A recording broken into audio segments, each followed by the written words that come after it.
Disregard last transmission. Strike that from the record, as we used to say when I was working in 20 years as a different life. And are we on the air right now by any chance? We are. Okay. 1, 2, 3. Here we go. Now, getting back to the last topic, and that is men and women. Before, I would like to just finish with what I had wrote, and that is, what was I seeking? What was I looking for when I went to the spirituality retreat? I was looking for the love of friends. And a light that seems to almost mystically turn on the moment I begin to share myself with a friend. Now, when I share with a friend, I open up. It's almost like writing. I don't know if you ever heard the old saying that anyone can write, all you got to do is time out.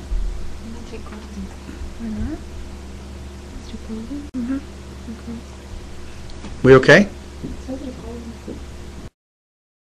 Are we on? Okay. All right, now let's get back to this. The reason I went is to find more of the love of friends and the light that seems to come about almost mystically when you share yourself with a friend. Now, the way I share is to open myself very authentically, and sometimes to the point where it's almost too truthful.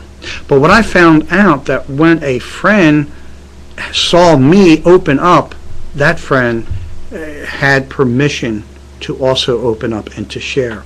I found that I can do this with men, but I also can do it with women. And let me tell you, at this retreat, I drank some wine. As a matter of fact, I drank more than just a little wine. And we were out till 4:30 in the morning, and there was like 6 or 7 of us. A beautiful thing, men and women.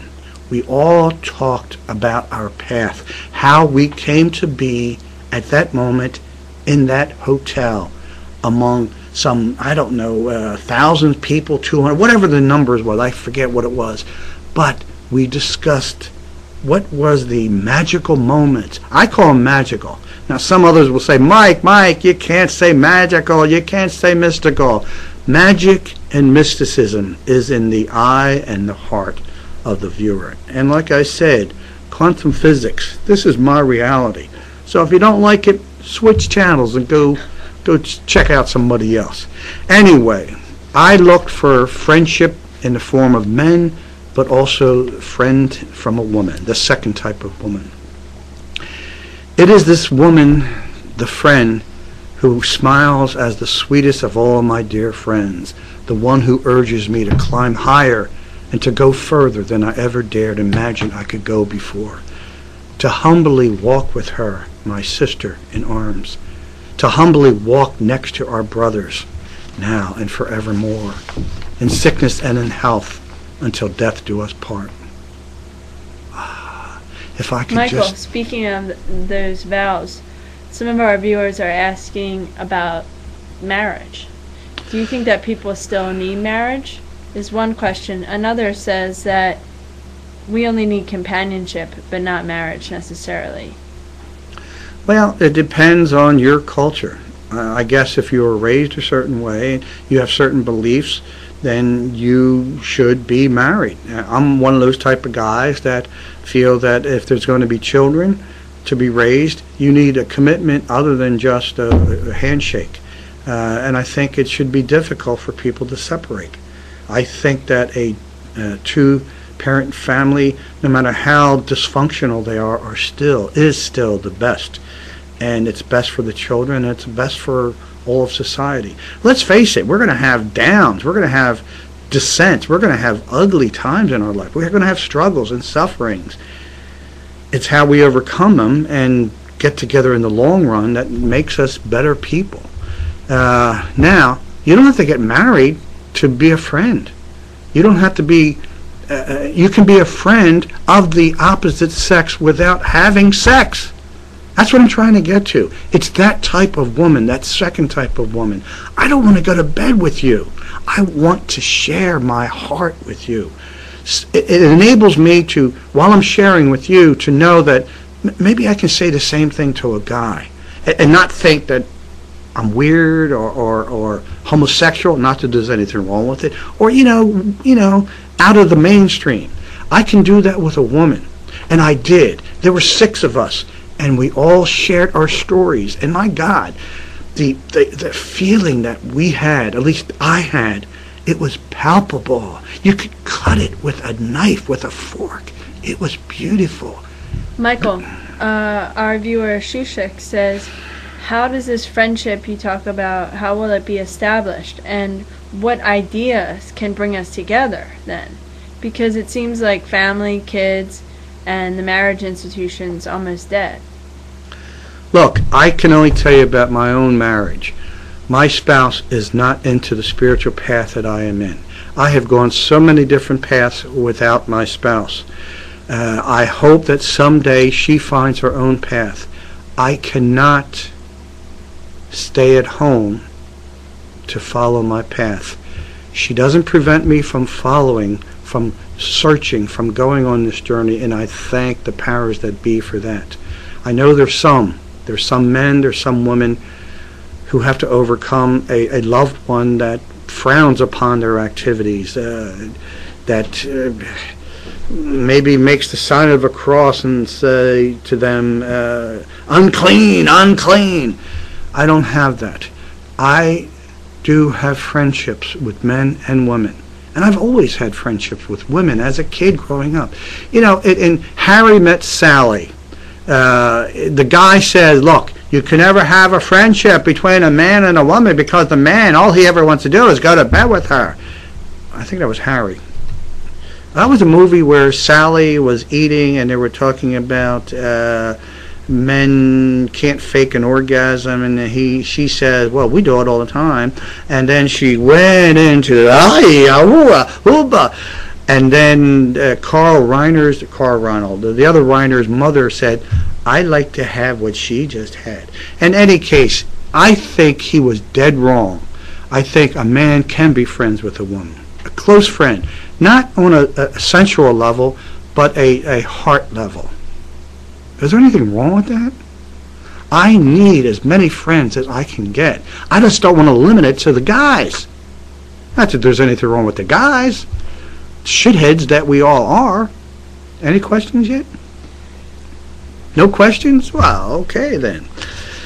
We probably... let's get back to the question that was at hand, which you started to get at, but yeah, maybe what we was could that? go a little bit deeper. What? How will this friendship or this kind of relationship be established? What kind of idea can bring us together into that? Does there have to be an idea that we have in order to have these kinds of friendships that you're talking about? I think there has to be a mutual agreement. There has to be a mutual guarantee that we, both male and female, share. And that's the guarantee that if we elevate each other, if we view each one of us as the greatest amongst our group, then we can learn, we can be their student, be it a man or a woman, and learn how they come to their path. Believe me, when you hear a person open up and tell you their story, your heart has nothing to do but go open for them and to let the light come in as you become such a great listener. Not to interrupt, not to be thinking of how you're going to respond to what the person's talking about, but to urge them on, tell me more. And then what happened? And I'll tell you, the stories I heard from men and women, my God, I wish I had recorded it because it was beautiful. It was miraculous. It was uplifting. And I didn't have to seclude myself from women. And I don't want to do that. I want to be friends, true friends with men and women. I just don't want them to be, dressing in a way that I don't want to focus on spirituality. I want to focus on true friendship. Are you saying that all women should wear burqas? No.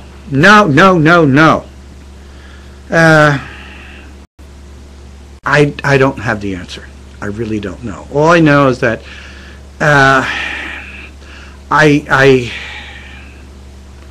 I'm weak. I'm very weak, and I have many, many things to correct inside of me. I know that. And I want people, I want friends to help me along this path. And this is an interjection by me, but I'm Yeah. curious about these two kind of streams of thought that I hear coming from you. On the one hand, you become angered that women are not allowed to do what men do, and you talk about equality. On the other hand, you're saying you don't want to be sexually turned on by a woman, and that she needs to control the way that she dresses, for example, for that to happen. But at the same time, you become pissed if somebody says that maybe women distract you. Is that a question? Yeah. Oh, okay. Someone's calling you a woman hater. Okay, first of all, I'm easily distractible. I mean, a lot of people have ADHD. I don't know. I get PTSD. What that means is that I'm hyper vigilant, hyper alert, hyper sensitive to certain things. And I love women. I love men. I love people. If I knew that my presence was creating something less than good in another person, if the way I dressed, if the way I or if I had perfume that distracted some highly sensitive person, I would stop wearing that cologne as a friend. If I knew that not showing my hair, the hair of my chest, and walking around with big biceps was distracting to some woman, I would stop doing it.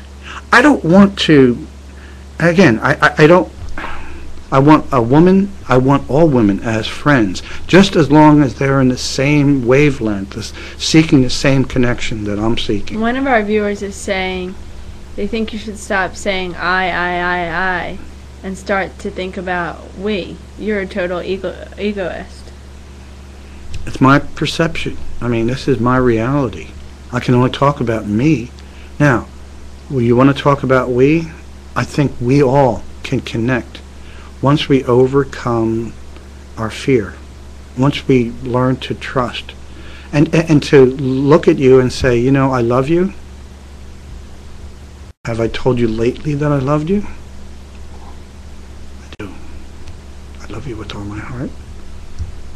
I want to do nothing except help alleviate your suffering, whether you're a man or a woman.